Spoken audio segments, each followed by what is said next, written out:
Президент Садыр Жапаров УНА мамлекеттик ишканасынын ишмердүүлүгү менен таанышты. Кыргыз Республикасынын президенти Садыр Жапаров бүгүн 3 февралда УНА мамлекеттик ишканасына барды.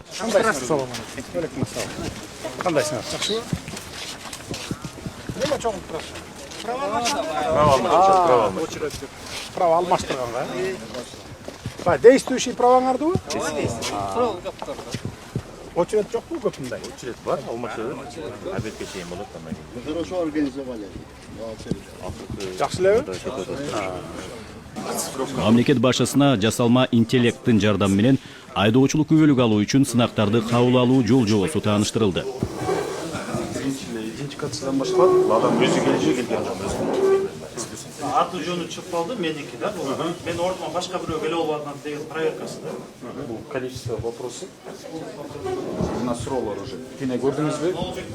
Беттин контурларын искусственный интеллект карап турат. Көрдүңүзбү уже? Экранды жүз кара деп уже биринчи эскертүү берди. Нарушение. 5 жылдан кийин уже жаап турат. Туурабы? Түз отуруп берсем, спокойно бере берет да. Артында киши чыгып калды. Да, уже чыкты деди. И несколько лиц деп атат. Бирөө жардам берип атат. Экинчи нарушение кетти уже. Экинчи нарушение кетти. Продолжить тест.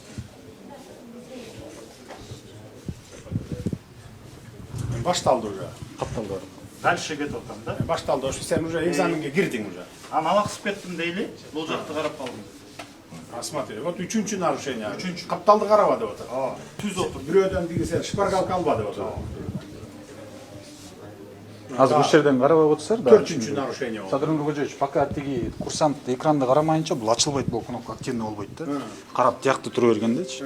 Продолжить тест. Кетти. Ответ смена.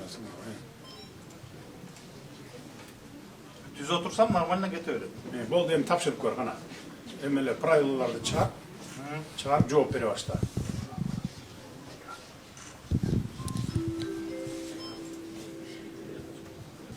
Бул жерде убактысы көрүнүп турат, канча калды. 9 мүнөтүм калды деп турат. Мына бул жер низдал болуп калды. Не сдали тестировать. Эки суроого жооп бере албай калса 20 болот. Экиден көп жооп бере албаса сразу 3 болот. Бирөөнө жооп бере албай калса Экөөнө берет. Экөөнө шанс болот. 18-ине жооп берсең Өттү. 17-ге жооп бергенде Кулай болду. Моолар да жок болот азыр. Ар жакта кабинетте уже отурат. Ситуационный центрде контроль. Бул жерде бир да адам болбойт. Экзаменатор ким экенин да билбейт. Все, канайым отургузулам ояка, бешөөнү катар. Эми азыр регистрациядан өтүп сиздерден сурады. Атайлап нарушать эткиле да, улам өтүп жооп берип Аркасына туруп албайт, өтө албайт. Башталганда ортосуна келдик баягы. Эки жакты карап көргүлөчү, анан кийин кандай искусственный интеллект эмне деп жооп берет экен көрөлү. Оң жақ бұрышынан типтік таңдалыңыздар. Қырғыз тілін же орыс тілін. Экранның тақ ортасындағы автоматтық идентификация же автоматическая идентификация деген кнопканы басыңыздар.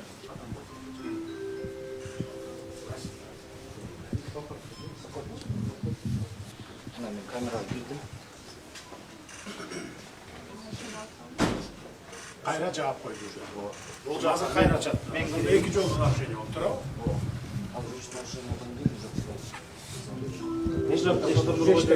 Мен бул жакка жардам берип атам, бул жакта обнаружение болуп калды. Дагы бирөө турат.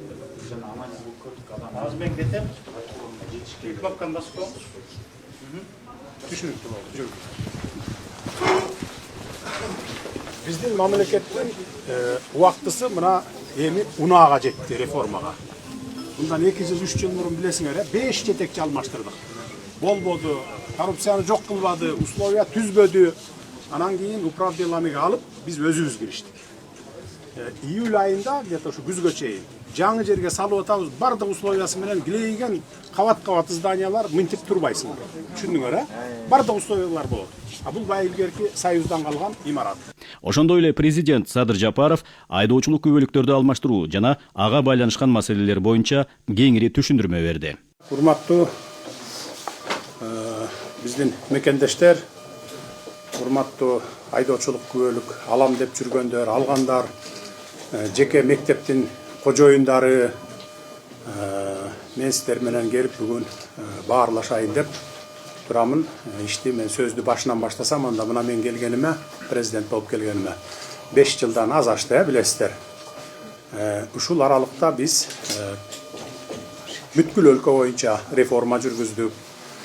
Баш мыйзамды алмаштырдык, башкаруу системасынын вертикалин түздүк, президенттик шайлоо өткөрдүк, парламенттик шайлоо өткөрдүк, чоң маселелерди чечтик, маселен кумтөрдү алдык дегендей, чек ара маселесин чечтик, темир жол салып атабыз, түндүк түштүктү бириктиребиз деп. Кытай, Кыргызстан, Өзбекстан темир жолу башталды. Муну кылым долбоору десек болот. Камбарата бир кесим баштадык. Бу дагы кылым долбоору жана башка ушул сыяктуу көп иштерди жасадык. Криминалды жок кылдык түп тамыры менен, билесиздер аны. Коррупция менен күрөшүп атабыз. Болушунча, колдон келишинче азайттык. Бирок дагы деле коррупция токтой элек. Бу коррупцияны жок кылыш өтө кыйын экен. Криминал менен күрөш тез эле экен. Bir ayda жок кылып койсо болот экен. Коррупция менен күрөш 10 жылда дагы, 50 жылда дагы жок болчудай эмес экен да. Менин көзүм жетти ошого. Бардык тармактарда күрөшүп атабыз коррупция менен. Биз жогорку жактагы коррупцияларды баягы жакындыктанбы, же көз алдыбыздан тургандыктанбы жок кылдык десек болот. Мисалы Ак үйдө, Көк үйдө, анан баягы министрликтерде дегендей. Бирок ылдый жак райондо, мэрияларда, айыл өкмөттөрдө дагы деле болуп атат. Дагы деле болуп атат. Кайдыгерлик бар, коррупция бар, уурулук бар. Элди тейлөөдө кичине мындай бир кашаңдык бар. Убагында кабыл албайт, убагында чечимдерди тез кабыл алып, элдин турмушуна керектүү нерселерди тез аткарбайт. Муну моюнга алабыз. Бирок баары бир аларга чейин жетебиз, айыл өкмөттөргө чейин. Эми эң негизгиси ушул иштерибизден унаа системасына мына бүгүн толук кандуу кириштик. Буга чейин өзүңүздөр билесиздер, 5-6 жетекчи алмаштырдык. 1-2 жыл мурун, 3 жыл мурун бирөөсү камалды, билесиңер, ушу унаада схема түзүп алып, баягы айдоочулук күбөлүктөрдү сатып, $1000 чейин чыгып кеткен. Азыр $2000 сунуштап аткандар да бар. Бере сал, тезирээк ала коеюн, мен анан Москвага кетип аттым эле деген сыяктуулар. Ошондуктан эми азыр унаага кезек келди. Унаа мурда ар кайсы мекемелерге тиешелүү болуп жүргөн. Коррупциясын жок кылып, баягы мындай бир заманбап кылып туруп реформа кылганга күчтөрү да жетпей койду, дуктары да жетпей койду, анан эрктери жетпей койду. Анткени чөнтөккө түшүп аткан акчалар токтоп калат эле да, ачык айтканда. Ошондуктан азыр президенттик башкармага указ менен кабыл алдым дагы, өзүм башында туруп анан киришип атам.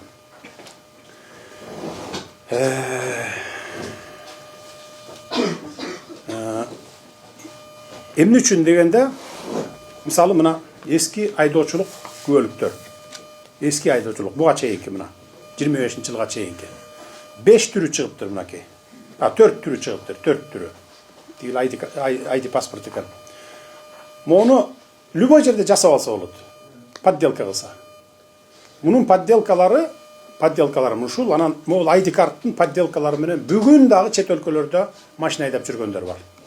Могул ID картты Москвада кошун өлкөлөр, чет өлкөлөрдүн жарандары колдонуп жүрөт бүгүн дагы. Суроо бүтө электер. Түшүндүңөр, могул айдоочулук күбөлүк менен, моулар менен бүгүн дагы машина айдап жүрөт. Россияда, Казакстанда дегендей башка чет өлкөлөрдө мына мөөнөтү бүтө электер. Муну кантип жок кылабыз? Муну жок кыла албайбыз да. Бая мөөнөтү бүтө элек болсо жүрө берет. Дагы бир 10 жыл жүрөт, туурабы? Ошондуктан биз азыр мына мондай күбөлүктү чыгардык мына. Бул эң акыркы үлгүдөгү дүйнө жүзүндө бир 10-дукка кирет десем да болот. Чип ичинде муну мүмкүн эмес жасаганга. Компьютер менен да башка. Только ушу биз өзүбүздөн чыгарат. Мен баягы өнүккөн өлкөлөр, алдыңкы өлкөлөр жасап коюшу мүмкүн эми. Америка, Россия, Кытай сыяктуу баягы дүйнөлүк державалар. Эми мен аны 100% эметемин, бирок алар кылбайт андайды, билесиңер. Ошон үчүн мына эч кандай подделкасы жок. Мына мындан ары ушундай праваларды беребиз. Азыр алмаштырып атканыбыз да ошол праваларды. Эскилерин бүт баарын ушу эски права менен эски ID картты баарын алмаштырып бүтөбүз. Быйыл жылдын аягына чейин бүтөбүзбү? Эмдиги жылы бүтөбүзбү же аркы жылы бүтөбүзбү? Бардыгын бүткөндөн кийин Моунун бардыгын биз жокко чыгарабыз. Могу тех паспорттарды дагы мынакей жасалма.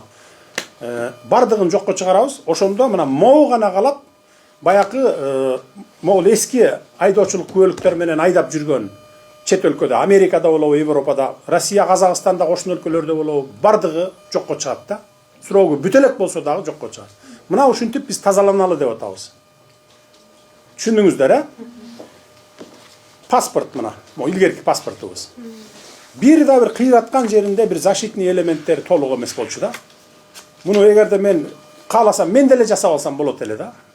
Жасалма паспорттарды билесиңер, террористтердин колунда жүргөн, башка өлкөлөрдөн келген мусулман динин кармангандар ушул паспорттарды сатып алып, жасалма паспорттарды ажылыкка барып келип аткандар бар да, Кыргызстандын атынан. Бүгүн дагы бар ушул паспорттар менен барып келип аткандар. Бүгүн дагы мына. Не кылыш керек эле? Биз мына өзүбүз мондай паспортты чыгара баштадык. Муну да жасаганга мүмкүн эмес. Бу да бир дүйнө жүзүндө 10 өлкөлөрдүн 10-дугуна кирген паспорт мына. 10-дуга кирет. Муну эч ким азыр жасай албайт. Муну жасайм дегендер адамдар. Анткени баякы корголуучу элементтери абдан көп мунун. Канча бир 12 элемент кошулду окшойт да мурункуга караганда. 18 элемент кошулду мына. Коштук мына. Жасоого мүмкүн эмес дегенге. Мына азыр ушул паспортту уже дүйнө жүзү бизде признавать этип, бардык өлкөлөр эң туура деп 10-дуга кирет деп. Мисалы 10-дуга кимдики кирет? Америка кирет, Россия, Кытай, Европа өлкөлөрү менен мына биз дагы кирдик могу менен. Түшүндүңүздөр, Тех паспорттар дагы мынакей. Мурда монтип мондай болчу. Муну деле любой жерден жасап алса болот эле. Компьютерден эле чыгарып жасап алсаң, анан сыртына диге подвалдар бар го, метролордо же бизде деле жанакы подземка ошолордон сыртына чаптатып алсаң болот эле. Эми тех паспорт мынакей. Кеп-кичинекей, жөн эле кадимкидей эң ыңгайлуу. Муну да жасоого мүмкүн эмес. Анткени мунун дагы ичинде өзүнүн корголуучу элементтери абдан чоң камтылган. Так. ID карт мен айттым, бул боюнча мына. Эми мындан ары ошол мен айткандай метролордо сатпайт. Мурда метролордо сатып жүрчү. Бар-бараңар да ошого күбө болгондор Москвада. $5000 ID карт сатчу, мындай ID карт. ID карттарды $5000. Праваларды канча бир 1000ге чейин сатчу. 1000ге чейин ушу Москвада сатчу. Азыр да ошол правалар бар. Мына мен өзүм 9 ай 2016дан 2017 жылга чейин 25 мартта 2017 жылга келип камалганга чейин мен 9 ай Москвада жүрдүм. 9 ай. Мен өз көзүм менен мына ушуларды көрдүм. Сатып алып жүргөндөрүн. Айрыкча көбүнчө кошун өлкөлөрдүн, башка өлкөлөрдүн жарандары сатып алышчу. Ошолорго жасап сатчу да. Азыр эми бардыгын бекер алмаштырып берип атабыз мына. Могул эски правалары барларды азыр мына өзүңүздөр деле күбө болуп атасыздар, очередте турат го, бекер бир тыйын төлөбөй алмаштырып берип атабыз. Эмне үчүн дегенде мамлекеттин эсебинен. Эмне үчүн дегенде биз мындан ары могу эскилерин жок кылгандан кийин мындан ары Кыргызстанда жасалма паспорт чыгат. Анан Кыргызстанда ушундай документтерди берүүдө, праваны болобу, тех паспортту болобу, паспорттарды берүүдө болобу, коррупция жок деген өлкөгө айланышыбыз керек. Дүйнө жүзү бизде ошентип тааныш керек. Түшүндүңүздөр, Ошондой өлкөдө жашагыңыздар келеби? Албетте. Келет, албетте. Жакшы экен анда та.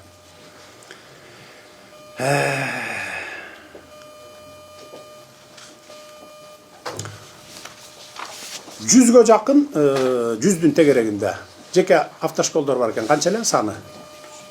200 да? 275. 275. О, мына көрдүңөр, мен 100 деп жүрдүм. 275 жеке автомобилдердин окуткан. Окут, жеке школдор. Силер жекелерден окуп келдиңер да барыңар, 2,5 ай окудуңарбы? Б категориясын алыш үчүн, жеке жактардан 275 мектеп бар экен. Жакшы окутпайт, билебиз аны. Эгерде адам өзү ниет кылып жакшы окугандар болсо, араңардан бир эле жолу, же болбосо 3-4 жолу келип тапшырып өтүп алып атасыңар. 20 жол өтпөй дагы отургандар бар мына. 20 жол, билесиңерби, барбы ошондой тааныштарыңар? 20 жолу айтчы, барбы сен таанышың? 20 жолу келип 21 жолкуга кетти кайра мынакей. Эгерде мурунку заман болгондо жеке школдун немелери акча алып туруп акырын баягы адам фактор аралашып коррупция. Аны өткөрбөймек. 5-6 жолдан кийин эле өтмөк да. Азыр мына көрдүңөр бүгүн искусственный интеллект кирип, ошондуктан мүмкүн эмес азыр мурункудай. Эми биз муну эмне үчүн кылып атабыз? Анткени биз деген бир күн менен, бир жыл менен, 5-10 жыл менен жашабашыбыз керек да. Биз түбөлүктүү түзүп кетишибиз керек. Биздин келечек муун, бала чакаларыбыз, небере чөбөрө, кыбыра, томпок, тоңкок жакка чейин мыйзамдуу, коопсуз, адилеттүү, анан кийин калыс өлкөдө жашаш керек. Туура айтамбы? Биз ушул жерде отургандар түбөлүк эмеспиз, мамлекет түбөлүк калат, а биздин ден кийинки поколение дагы түбөлүк болот. Мына биздин жасап аткан ишибиз ошолор үчүн. Так, эми анда жеке мектептердин ошол немелерине, санына токтоло кетейин. Мен 100дөн ашык деп алдым, 275 мектеп бар экен. Жеке мектептерде, мисалы В категориясы үчүн окуу мөөнөтү 2,5 ай, окуу акысы 20 000 сомдон төлөдүңөр, төлөп атасыңар. Айдоо сабактары деп 18 000 сом, бардыгы болуп 38 000 сом төлөп атасыңар. Б-С категориясы, бул эми жеңил машина менен грузовой машинаны айдаш үчүн. Окуу мөөнөтү 3,5 ай, окуу акысы 30 000, айдоо сабактарына 18 000, анан бардыгы болуп 48 000 сом төлөп атасыңар. Анан жеке мектептерде подключ деген дагы варианты бар экен. Да. Ну эми бул баарыбызга деле жашыруун эмес. Бардык этаптарды бүтүрүп, колуна айдоочулук күбөлүк берүү менен 65 000 сомдон, 70 000 сомдон $1000 чейин алып, анан күбөлүк берген мектептер бар мына. Ушу 275 мектептин арасында. Ушуга чейин ошол күбөлүк сатылып келген фактыларды мына мисал менен келтирип айта кетейин да. Мисалы мына 2015 жылдан бери эле алсак, жеке мектептерден окуп, экзамен өткөндөрдүн почти 100% болгон экзаменден өтүп кеткендер. Ну 2015 жыл, 19 жылга чейин да, почти 100%, 90-95% да, эми тагыраак айтсам. Бир 5-10% эле өтпөй калган, өтпөй калып жүргөн, анткени алар акча берчү эмес. Бере алчу эмес, же болбосо бергиси келчү эмес дегендей да, Мына мен силерге цифраларды келтирейин. Ал эми 2021 жылы болсо, биз системаны колго алып, 5-6 жетекчи алмаштырдым деп атпаймынбы, бирөө камалып да кетти, барыңар билесиң. Коррупция менен күрөшө баштаганыбыздан баштап, мына бул көрсөткүч дароо түшкөн да. Мисалы мына экзаменден өткөндөрдүн саны 28% жетип калган.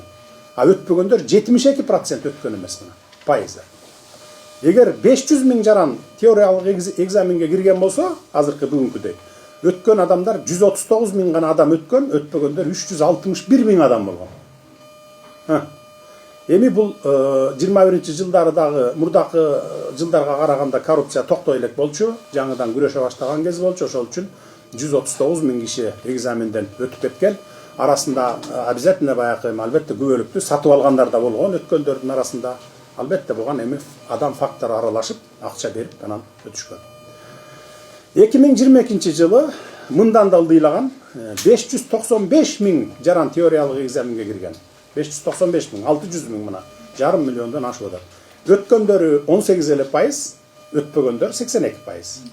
Мына улам күчөткөн сайын, улам кыскан сайын мындай тарбияга чакырган сайын, тартипке чакырган сайын, коррупцияны жок кылган сайын мына улам төмөндөп отурат. 2023 жылда алсак, 600 000 жаран экзаменге кирген, теориялык экзаменге. Өткөндөрдүн саны 12%га түшүп калган. Мурда 18 болсо 12%га. Өтпөгөндөр 88% болгонуна болду. Бул 23 жыл. 600 адамдан өткөндөр ошо 72 000 адам өтүптүр. Өтпөгөндөр 528 000 адам өткөн жок. Мына окубай эле, эптеп эле барып чалабыла 2,5 айымды, 3,5 айымды өткөрөм дагы анан барып туруп акча менен алам дегендер да окубай болгондор да мындай. Жеке мектептерге эмне керек? Жеке мектептерге акча болсо болду. Жарым миллиондон ашык адам өткөн эмес. Күбөлүктөрдү сатып алгандардын кесепетинин жыйынтыгы эмне болуп жатканын мен сиздерге цифралар менен айта кетейин. Акыркы 10 жылда 75 000 автокырсык катталган экен. 75 000. 9120 адам каза болуптур. Жылына 1000ден адам каза болуп атат мына. 113.260 адам ар кандай жаракаттарды алышкан. Мына анын жарымы инвалид болуп калган. Ал инвалидтерге инвалидность берип, мына мамлекет багып жатабыз мына. Пособие берип. 2025 жылы 724 миң жаран айдоочулук күбөлүгү алуу үчүн экзаменге кирген экен. Почти 1 миллион адамга жакындап калды да кирип атканы. Анын ичинен өткөндөр 100 эле миң мына. 624 миң адам өткөн жок мына. Анан кантип ушу жеке мектептердин немеси болот, эмгеги, окуттук анан чокуттук анан укмуш кылып ийдик деген. Өткөндөр 14 эле пайызды түзгөн, өтпөгөндөр 86% түзүп калды. 624 миң адам экзаменден өткөн эмес. Бул эмне дегендик? Жеке мектептер баягы жакшы окутпай эле, окуду деген справканын В категориясын 38 миң сомдон, ал эми БС категориясын 48 миң сомдон сатып коюп эле, пачкалап эле баягы окуучуларды чыгарып атат деген сөз. Эгер ушундай эле жол менен кете берсек, мындан ары деле өтпөгөндөрдүн саны дагы деле өсө берет.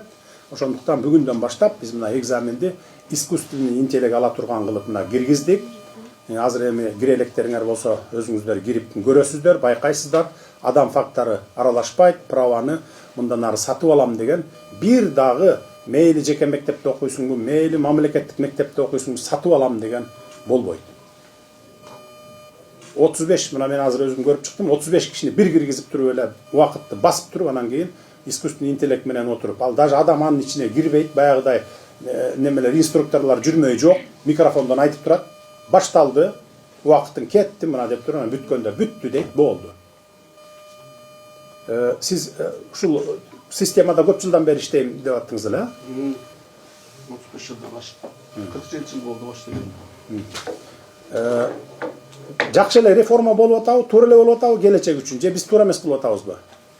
Дем жолгосун төмөндөтүүдө, конечно, адамдардын өлүмүн айтып атасыз. Жана инвалид болуп калган адамдарды мен деле могу публикага көп керек, көп айтам. Мынакей мурун деле ушу жакшы убакта деле 30%ке жеткен эмес. Суроолор 200-300 болгон, 500 болгон, азыр 700 болду. Анан азыр 1700 болду мынакей. Азыр билим деңгээли жеткен окугандар тапшырып алат. Бирин экин көрдүңүзбү өзүңүздүн прогноз карады. 12% деген ал адам акча төлөп алгандардын убал согу деген болуш керек да. 2,5 ай окугандан кийин результат болуш керек. Результат төмөн болот да. Анан ошого карата көрүлүп аткан чаралар ойлойм туура эле. Себеби азыр окуйм дегендер окуйт, окубайм дегендер жанагы эме менен дагы онлайн окууда болот. Каалагандай деп сурак берип атпайсыздар. Ошого даярдан тапшырганга мүмкүнчүлүктөр болот. Жолдо жүргөн эрежени билген адам сактайт да, мына кичинекейлик деп шуну билсе, жол эрежесин сактаса, жол кырсыктары төмөндөйт.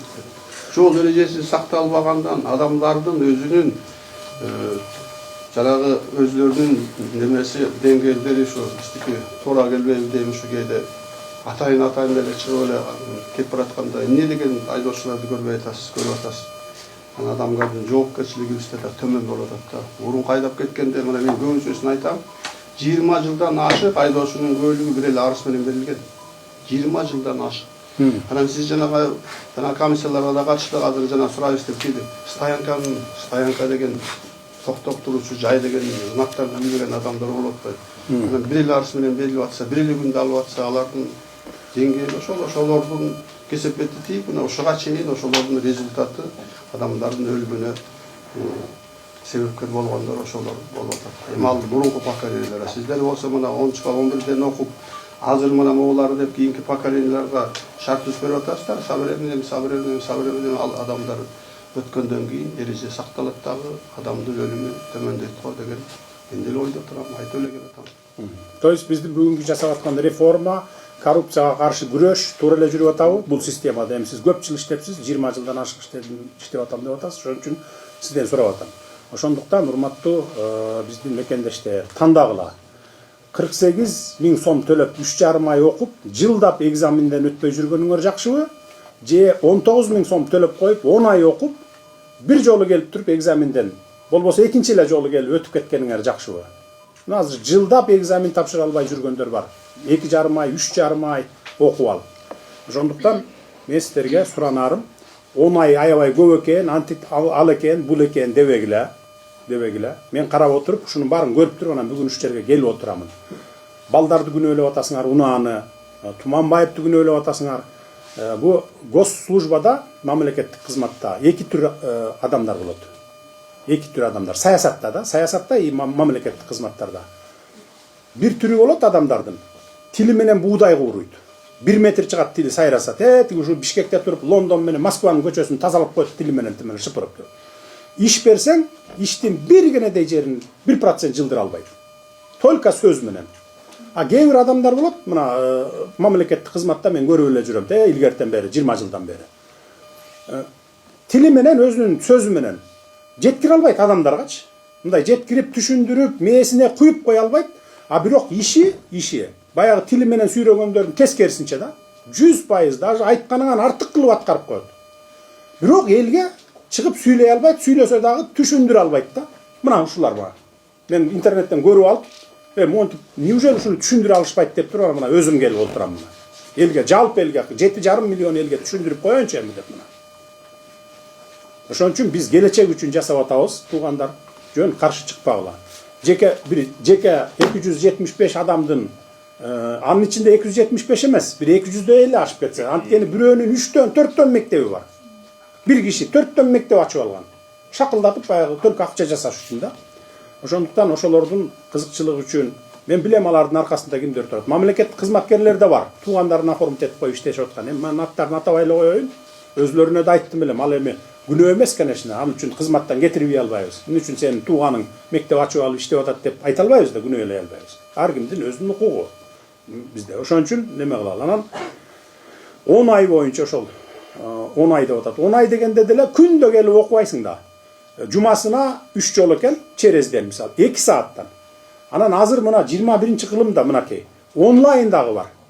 Үйдө отуруп алып эле онлайн дагы катышсаң боло берет, ал саат кете берет мисалы. Азыр мисалы үйдө суткасы менен жаткандар бар. Чалкалап диванда жатып алып туруп комментарий жазат, тим эле диванный эксперт деп коебуз го биз.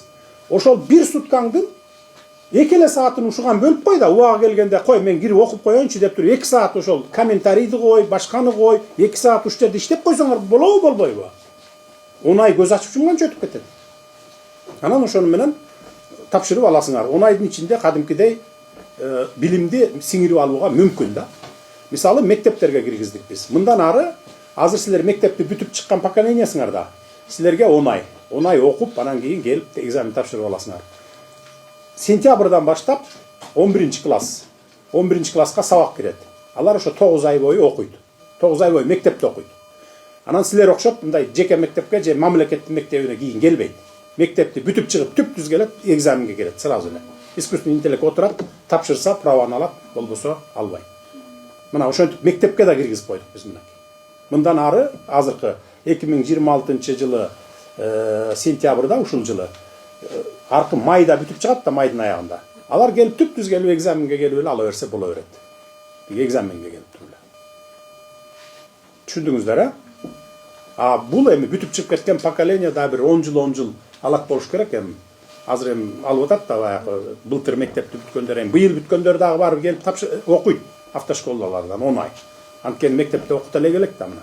Биз муну ошо келечекке элибизге дагы жеңил болсун, анан түбөлүктүү болсун деп жасап аткан иштерибиз бул. Ошо 10 ай боюнча мисалы көп биз деле аны жөндөн киргизген жокпуз да. Графиги бар, өзүнүн ар кандай окутуу методдору бар дегендей. Анан баягы кыштын күнү дагы айдоого катышат, баягы тайгалакты айдаш керек, жаан жааганда айдаш керек дегендей нормалар бар. Европа өлкөлөрү, Америкада бүт ошондой колдонушат ошолордун бардыгын. Анан ошон үчүн 1 жылдан керек болсо 2 жылга чейин окуткан өлкөлөр бар. Мисалы мына Америкада 1 жылдан 2 жылга чейин экен. Чоң адамдар 1 жыл окуйт экен, андан кийин экзамен тапшырып права алат экен. А 15 жаштан, аларда 15 жаштан 14 жаштан жогору экен да. Алар болсо 2 жыл окуйт экен. Мына Америкада. Канадада болсо, буларда деле ошо 1 жылга чейин окуйт экен. Анан Финляндия мына. Мен ошо кече интернеттен чыгарып алдым. Финляндия. Ушул Финляндияны биз мисал кылып алсак болот экен да. Дүйнө жүзү боюнча эң билимдүү, адамдары билимдүү өлкө, билимди жакшы берген өлкө деп 1-орундуктарда турат. 1-тройкада деп коелучу, 1-үчтүктө турат мисалы. Ушул өлкө 1 жыл окутуп Анан кийин и то 1 жыл окуткандан кийин дагы праваны түбөлүк бербейт экен. Экзамен тапшыргандан кийин 2 жыл срок менен берет экен. 2 жылда сен эгерде сенин күнөөң менен авария болбосо, мас болуп колго түшпөсөң, ошондон кийин 2 жылдан кийин келесиң дагы тапшырып туруп экзаменди жөн эле алмашпайт. Андан кийин анан түбөлүк алат экен. Мына Финляндия. Анан ушул эң билимдүү адамдары билимдүү, эми кичинекейинен карыганына чейин билимдүү деген сөз да бул эми тройкага кирген сөз. Ушул мамлекет 1 жыл окутуп аткандан кийин анан биз болсок бир 150-100 орунда турабыз да, баягы билимдүүлүк жагынан, элдин билимдүүлүгү баягы неме жагынан. Анан ушу биз 2 айда мээбизге куюп ала коебуз деген эми туурабы логикалык жактан же туура эмеспи? Шуну адамдар өзлөрү деле ойлонуш керек да мындай. Анан бул водительдик право бул. Айдоочулук күбөлүк. Бул паспорт эмес, ID карт эмес, ID паспорт эмес. Мен ала коюп чыгып кетишим керек, Москвага барышым керек деп. Москвага барып келе бер, Америкага барып келе бер, башка жакта каякта жүрбөсөң да 2 саат интернеттен онлайн кирип койсоң, 10 ай көз ачып жумганча өтүп кетет го. Ошон үчүн мен суранармын силерден. 10 ай деп ызылдабай эле мамлекеттин жүргүзгөн саясатына макул болсоңор, эч убакта жаңылышпайсыңар. Мен силерди жаман жолго сүйрөбөймүн. Башынан эле айтып келатам, 5 жыл мурун айткам, азыр да кайталаймын. Ар бир жасаган ишим мен жеке кызыкчылыгым үчүн эмес. Только мамлекеттин анан ошо 7,5 миллион элдин кызыкчылыгы үчүн жасап атабыз. Мисалы,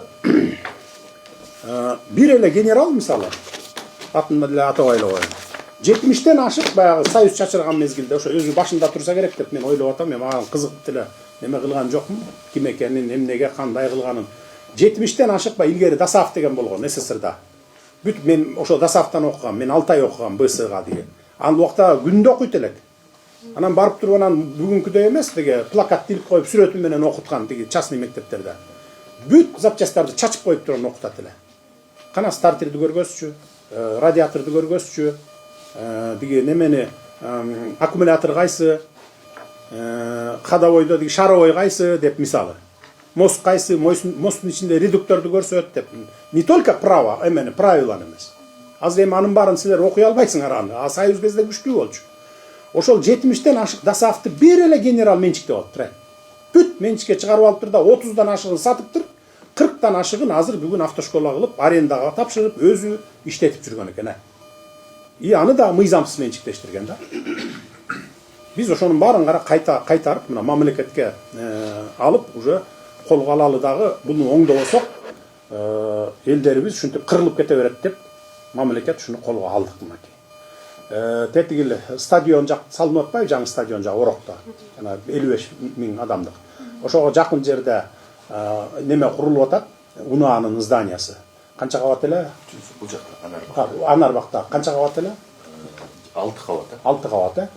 Тиякта деген неме кадастр немеге куруп атабыз, кызматка куруп атабыз. Биякта мына 6 кабат. Эң заманбап, монтип бүгүнкүдөй болуп тиги талпиц этип бир батпай, ушундай кезекке туруп кырылышпайсыңар. Где-то бир августка чейин ачып, ошол жерге көчөт бияка. Болду, право алчуң дагы, экзамен тапшырчуң да татнакай барып туруп, эң заманбап имаратта отуруп иштеп каласыңар.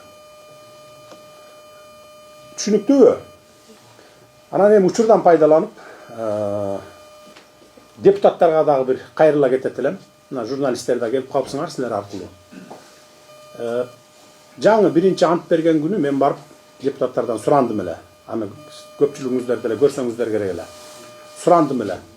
Бир элдер чыгып бир 100 киши, 200 киши чыгып эле бир маселени көтөрүп эле кыйкырып калса эле, чуркап келип эле микрофонду ээлей калып туруп, эптеп ошол теманы айтып, анан элге жакшы көрүнүп калыш керек да. Шайлоочуларына же элге жакшы көрүп. Ал маселе туурабы, туура эмеспи, мамлекет үчүн пайдабы, зыянбы, ал уруп ойнобойт да. Келип эле кыйкырыш керек. Жок, 3 айга кылгыла, 2 айга кылгыла, калтыргыла, анан мындай, анан акмаксыңар, эл душманысыңар деп. Как будто он элдин адамы, а биз элдин душманы мамлекет. Ошон үчүн дагы бир жолу депутаттардан суранып кетет элем. Любой нерсени көтөрөрдө терең талдап алып, изилдеп алып, жет өлчөп бир кесип, мамлекетке пайдасы кандай, элге пайдасы кандай, анан ошо биз туура эмес жасап атса мамлекет, анда мен эч кимди кыйкырба деп айтпайм. Мен да депутат болгом 2 жолу. Мен никогда чыгып алып микрофонго популисттик менен кыйкырчу эмес элем, уялчу элем, кой эртең уят болуп калбайын деп далилдеп алып туруп, анан элге каршы келге турган болсо, маселе болсо анан алып чыгат элем да. Ошон үчүн депутаттардан дагы бир жолу суранамын. Ушундай маселелер чыкканда чогултуп, депутаттын укугу бар, келгиле деп бир залга топтоп алып, ошо ызылдап аткан элди кана эмне маселени көтөрүп атасың деп туруп анан өкмөттүк тарапты да чакырып алып, эки жакка отургузуп алып, дискуссия кылып туруп, анан кийин анан микрофонго барып анан айтса жарашат да. Ошон үчүн депутаттардан дагы суранам. Жалпы эле барыңыздардан мисалы ушул жерде авариядан каза болгон жакындарыңыздар кимдики бар, кол көтөрүлөчү. Ушу акыркы 30 жылда кимдики бар, жакындарыңар?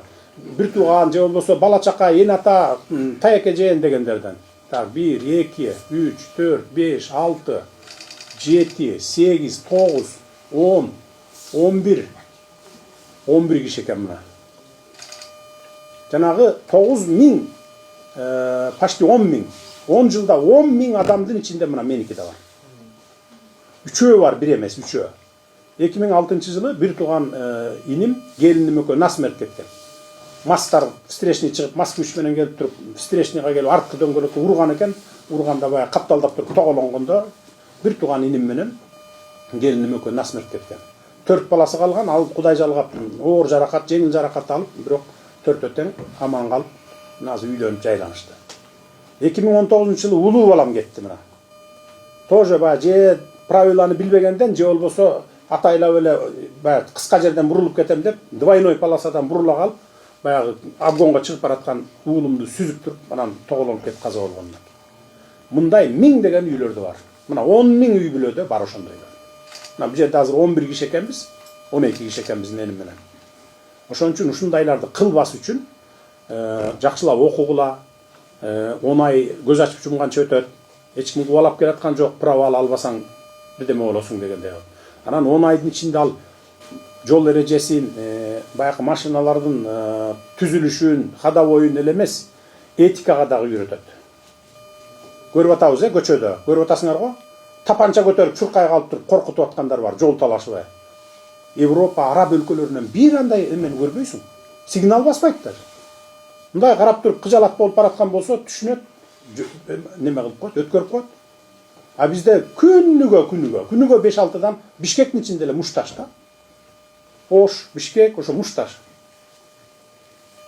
Чоң эле кишилер, эми жаш балдар болсо дагы бир жөн.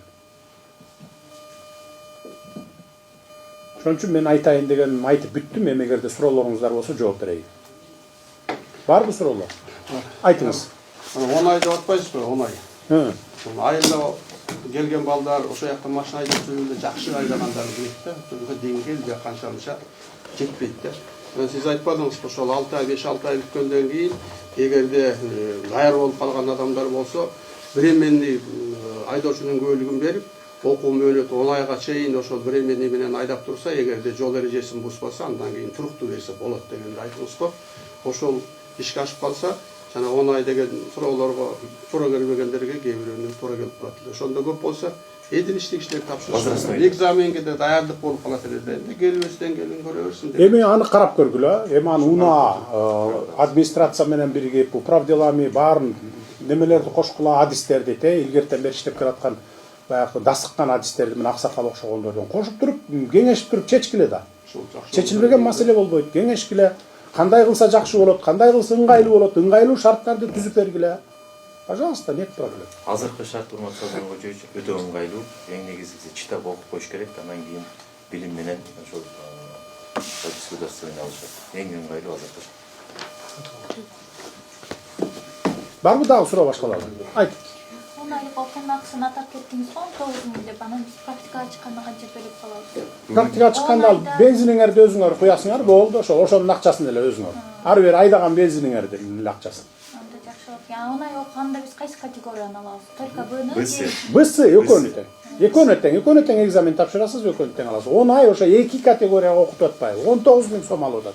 А силер азыр 3,5 ай окуп 48.000 төлөп атасыңар, 1 жыл экзамен тапшыра албай жүрөсүңөр. Мына 20 жолу тапшырган бала уже 1 жыл болду тапшыра албай жүргөнү. Балким 2 жыл жүрөт дагы тапшыра албай.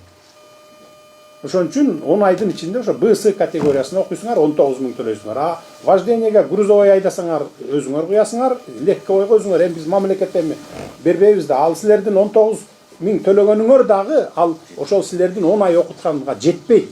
Бирок биз мамлекет дотация берели деп атабыз. Ал 19 миң сом мына аксакалдар окшогон мугалимдерге кетет. Окутуп аткандарга кетет бул жерден. Ошолордун баарынын эмгек акысы да силер төлөгөн. Биз эми мамлекет колго алып жасап аткандан кийин бул келечек үчүн жасап атабыз. Дагы бир жолу кайталаймын. Мамлекет жестко көзөмөлгө алабыз. Ар бир праваны экзамен тапшырып алган адам билими менен дени сак, анан баягы трезво айдагандай кылышыбыз керек. Антпесек монтип мына бир залда отурган жерде 30 киши отурса, 11 киши, 12 кишинин тууганы өлүп атса, анан бул улана берет да. Улана берет да. Дагы бир нерсени айтайын. Ошол 2 жыл мурун болуш керек. Баягы камакка кеткен унаанындан кийин жаңысын коюп атып, жок анда мурун экен. Ошол жерге унаанын эмелерин эме кылдым, азыр ат эсимде жок. Кол көтөрүлөчү, кимиңердин уш жерде тууганыңар каза болду эле, жакын эми деген немегер дедим да. Бир тууганыңар таяке жээн, кайын журттан десем, бирөөсү кол көтөрдү, инспектор уш жерден. Кайсы жылы каза болду эле десем, баланчанчы жылы. Не болду десем, бирөө келип, управлять эте албай келип, кайын эжемди тебелеп кеткен, бир тууган кайын эжем дейт. Праваны сен бердиң белең, сен ооба биз бергенбиз дейт мына. Саткан да жөнгө берген эмес да мына. Көрдүңбү? Бүгүнкү ошон үчүн частный мектептердеги праваны сатып аткандар, бул жерде унаадагы буга чейин сатып келгендер. Кантип гарантия берет, что ушул буга чейин сатып алгандар бир 5-10 жылдан кийин алардын жакынын тебелеп кетпейт деп. Же болбосо туура эмес жерде барып сүзүп өлтүрүп албайт деп эч ким кепилдик бере албайт. Туурабы? Өзүнүн башына келип тийиши мүмкүн. Мына ошон үчүн школадагы мугалимдерге, могу жерде права берип аткандардын бардыгына ошонун мээсине куюшуңар керек. Эртең 5-10 жылдан кийин ушу сен права сатып аткан бала барып туруп, бир тууганыңды тебелеп кетсе не кыласың? Балаң тебелеп кетсе не кыласың деп. Андай да болушу мүмкүн. Ал бир гана Кудай билет эмне болоорун да. Ошон үчүн андай коррупцияга барбагыла. Жеке менчиктердикин карагыла, эгерде кимисиники баягындай бир менчик здание болуп, анан ошо школадан башкага жарабай турган болсо, эми жеке менчиктер эми башка бизнеске өткүлө. Кафе кыласыңарбы, офис кыласыңарбы, же аренда каздабайт этесиңерби? Мамлекетке тартип орнотолу, мыйзамдуулук орнотолу, келечекке коопсуздук орнотолу деп атабыз. 100 жыл, 1000 жылдап жакшынакай мамлекет бололу дейм. Биз деле Европа өлкөлөрүнөн небиз кем? Алардан эмне кембизби? Биз деле адамбыз ошолор окшогон эле. Алар деле ошо биз баскан жолду басып өткөн 50 жыл, 100 жыл мурун. Анан өнүккөн, анан азыр биз кызыгып отурабыз. Кел бир 50 жылдан кийин, 50 жыл болбосо эң жок дегенде 50-жылы бизге кызыккан өлкөлөр болсун. Кыргызстан мына ушундай болду деп туруп. Мына азыр деле кызыга баштаган өлкөлөр бар го эми. Мен мактангандай болбойн. Же туура эмес айтамбы? Ошон үчүн келгиле ошону биз түзөлү. Сен түзөлү, сен түз, мен түзөйүн. Мына булар түзсүн, жардам берсин бардыгыбыз. Туура айтамбы же туура эмес айтамбы? Туура, түзөлү. Туура болсо келгиле жардам бергиле өлкөндө. Атак азыр эми дагы бир жолу кайталайм. Сентябрдан баштап окуйт. Эмдиги жылы 27-жылы майда бүтүп чыгат балдар мектепти. Эч кандай окуусу жок, түп-түз буякка келип экзамен тапшырып алат. Түшүндүңүз мисалы? 11-ди бүткөндөр да эми эмдиги жылдан баштап 27 быйыл бүтөт, 26, 27 бүтөт. 28-жылдан баштап 12 класс бүтүп чыгат, билесиңер, 28-жылдан баштап 12 класска, азыр 11 класска окутуп атабыз да, күздөн баштап. 28-ден баштап 12 класска. Биз аны да киргиздик. Мына мектепти да реформа кылып атабыз да биз, билим берүү жагын. Дүйнө жүзүндө 12 класс окутат. Бизде 11 класс, баягы союз бойдон калып калганбыз. Мына өттүк, Кудай буйрса 28-жылдан баштап 1-чи аттестатты 12-жылдын аттестатын алат. Европага барабы, башка жакка барабы, Россияга барабы 12-чилики менен 1-чи курска өтөт. Азыр биздин 11-ди бүткөн балдар Европага, башка өлкөлөргө барып, Европа эмес, көп өлкөлөргө барып, 1-чи курска отура албайт. Подготовительный окуп туруп, анан кийин 1-чи курска кирет да. Биз мына алыс стандартка да өттүк. Кыйналсак дагы, кысталсак дагы, ушунчалык оор болуп атса дагы күчкө салып, мына быйыл өттүк биз. Дагы барбы суроолор, кимде бар? Жок болсо анда мага уруксат бересиңер.